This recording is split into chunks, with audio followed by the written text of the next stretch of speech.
আটছাৰ ৰসাবাৰী আৰু কৃষ্ণবিহাৰী উপশাখাৰ পূৰ্ণ পৰ্যায় প্ৰতিনিধি সভা অনুষ্ঠিত সদৌ অসম চাহ জনজাতি ছাত্ৰ সন্থা আটছা ডিমো শাখাৰ সম্পাদক শ্ৰী বিশ্বনাথ নাগে এখন প্ৰেছ বিবৃতিযোগে জনাইছে যে আটছাৰ অধীনত থকা ৰসাবাৰী আৰু কৃষ্ণবিহাৰী উপশাখাৰ পূৰ্ণ পৰ্যায় প্ৰতিনিধি সভা সফলতাৰে সম্পন্ন হয়। উক্ত সভাত সকলোৰে একমতত নতুন সমিতি গঠন কৰা হয়।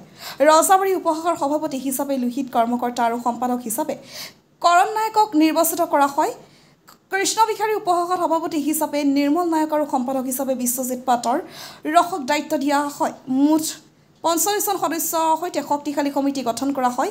সভাটোত সভাপতিত্ব কৰে আটছা ডিমো শাখাৰ সম্পাদক বিশ্বনাথ নাগে। অনুষ্ঠানত বিশিষ্ট অতিথি হিচাপে উপস্থিত থাকে আটছা কেন্দ্ৰীয় উপসভাপতি দিগন্ত আটছা ডিব্ৰুগড় জিলা সভাপতি ৰাজকিশোৰ ভূমিজ শাখাৰ সভাপতি বিচিত্ৰ তাঁতী লগতে কেইবাজনৰ প্ৰাক্তন ছাত্ৰনেতা আৰু সমাজকৰ্মী। ডিমোৰ পৰা শিৱ কুমাৰ চৌহানৰ report, North East Frontier news.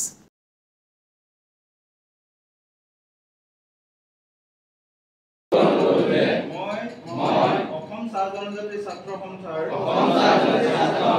সংবিধানৰ পবিত্ৰতা আৰু মৰ্যাদা পূৰ্ণ ৰাখিম। এই সংবিধানৰ লক্ষ্য আৰু উদ্দেশ্য পূৰণাৰ্থে মোৰ ওপৰত সমস্ত দায়িত্বসমূহ নিষ্ঠা আৰু সততাৰে পালন কৰিম বুলি প্ৰতিজ্ঞাবদ্ধ হ'লো।